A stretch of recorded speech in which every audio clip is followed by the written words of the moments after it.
Combien de teufeurs y aura-t-il ce week-end sur l'hippodrome de Seiches-sur-le-Loir? C'est la question que bon nombre d'observateurs se posent depuis que la tenue de ce grand rassemblement a été officialisée. Selon les diverses estimations, ces amateurs de musique techno devraient être entre 3 et 5 000. Ce rassemblement, organisé par un collectif angevin, a reçu l'autorisation de la préfecture qui a donné son accord pour ce site en mettant en avant plusieurs critères. Il présente l'avantage d'être dans une zone qui n'est pas forte densité de population, de pouvoir être également géré en termes d'afflux. Pour nous, la sécurisation globale du site est importante et le site permet de contrôler les allées et venues de façon relativement aisée. Du côté de la mairie de Seiches-sur-le-Loir, l'organisation de cette manifestation sur le territoire de la commune a cependant suscité de nombreuses interrogations. La forêt avoisinante a notamment été le théâtre d'un important incendie le mois dernier. Finalement, un accord a été trouvé avec les promoteurs de ce rassemblement qui ont loué le terrain pour 4 000 €. Il n'y a pas été question du mot réquisition, loin de là. Par contre, moi mes craintes sont là, je les ai exprimées. Cela va se faire avec tous les moyens pour que cela soit cadré. Les habitants de Seiches-sur-le-Loir rencontrés ce matin dans le centre-ville n'avaient globalement pas d'a priori sur cette manifestation et attendaient plutôt de voir la suite des événements. Pas d'inquiétude dans la population? Bon, j'ai pas l'impression, non. Non, ils sont habitués au vide-grenier, mais enfin, il est certain que ça doit leur plaire. Non, non, non, je pense. C'est autorisé ou non autorisé? C'est autorisé. Bon, écoutez, si c'est autorisé pour les jeunes, écoutez, il faut bien qu'ils s'amusent. Pour les organisateurs de cette rave party, tout a été fait pour que le week-end se déroule sans incident notable, avec notamment la présence de pompiers, de gendarmes et même de 6 gardes républicains à cheval qui sillonneront les abords du site.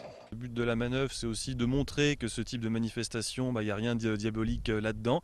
À partir du moment où c'est organisé, c'est encadré, c'est exactement comme toutes les autres cultures finalement, que ce soit les cultures reggae, les cultures hip-hop. Le démarrage officiel des festivités est prévu pour 20h, 21h ce soir.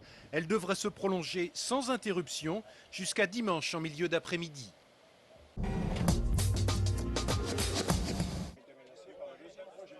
Voilà une information qui va très certainement alimenter les conversations des opposants à la rocade sud de l'agglomération angevine que l'on voit sur ces images lors d'une manifestation en juin 2008. Cet après-midi, dans un communiqué, le Conseil général de Maine-et-Loire a en effet annoncé qu'il renonçait à mener les études techniques sur ce dossier qui lui avait été confié par la ville d'Angers et Angers-Loire Métropole. Christophe Béchu, le président du Conseil général, explique que ce sont, je cite, « les prises de position divergentes sur le sujet exprimées au sein de la majorité municipale de la ville d'Angers qui l'ont conduit à prendre cette décision ». Christophe Béchu souhaite par ailleurs une clarification des positions de la ville d'Angers et de l'agglomération. Et on arrive. Allez, on masse. Tu peux pas m'ouvrir? Je prépare de l'adresse. Tu prépares le droit de lever. Situation de crise au CHU. Ce patient fait un arrêt cardiaque. Rassurez-vous, ces médecins sont en train de réaliser un exercice. Le centre hospitalier universitaire d'Angers a inauguré ce matin un centre de simulation médicale. Avec cet équipement, les internes d'anesthésie, les infirmiers, les médecins et les pompiers peuvent expérimenter en toute sécurité des situations rares et graves. Les internes vont pouvoir travailler sur des situations de crise, un arrêt cardiaque par exemple, c'est typiquement la situation de crise au bloc, avant d'y être confrontés dans la réalité. Donc ils vont pouvoir prendre leurs repères. Ils vont savoir que voilà, faut se mettre à la tête, il faut donner certains ordres, il faut avoir certaines tâches et certaines priorités. Et l'avoir vécu avant sur un simulateur est beaucoup plus bénéfique pour eux. Matériel, médicaments, stress, adrénaline, ici tout est vrai. Seul le patient est remplacé par un mannequin. Un médecin, placé derrière une vitre sans teint, déroule le scénario. Il peut faire évoluer l'état du mannequin en temps réel. Nous, notre rôle ici est de faire varier ces paramètres qui sont donc la fréquence cardiaque, la tension, la respiration. Le comportement du vrai faux patient est d'un réalisme impressionnant. J'ai envie de vomir, docteur. Ça va pas, docteur. On peut l'entendre parler, le voir respirer, écouter son cœur, ses poumons, l'intuber, lui prendre le pouls et même permettre la perfusion, donc la piqûre qui va permettre de mettre les médicaments. Donc on a la sensation de perfuser dans les veines grâce au réalisme de ce mannequin. Le scope affiche un rythme cardiaque revenu à la normale. L'intervention qui s'est déroulée devant notre caméra ce matin s'est donc bien terminée. Mais dans certaines situations spécifiques, le mannequin peut connaître un autre sort. On essaye d'essayer toujours d'avoir une issue positive, puisque ça peut être mal vécu par les étudiants et ce serait extrêmement contre-productif.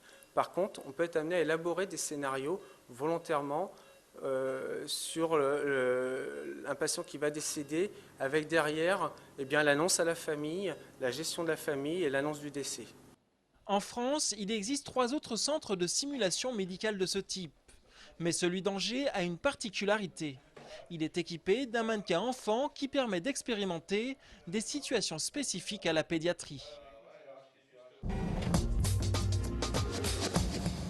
Les médecins régulateurs du 15 en grève. 6 mois après leur dernier mouvement d'humeur, ils suspendent à nouveau leur mission. Cette action pourrait fortement perturber l'organisation du SAMU. Au standard, les appels d'urgence risquent l'engorgement. Les médecins régulateurs réclament une réorganisation complète du système de garde et une revalorisation de leur rémunération. L'année dernière, Laurent Jalabert avait été l'une des attractions du triathlon de Villevêque. L'ancien champion cycliste avait d'ailleurs brillé dans cette épreuve dont il est devenu à 41 ans un vrai spécialiste. Comme quoi, la performance, ça ne s'oublie pas.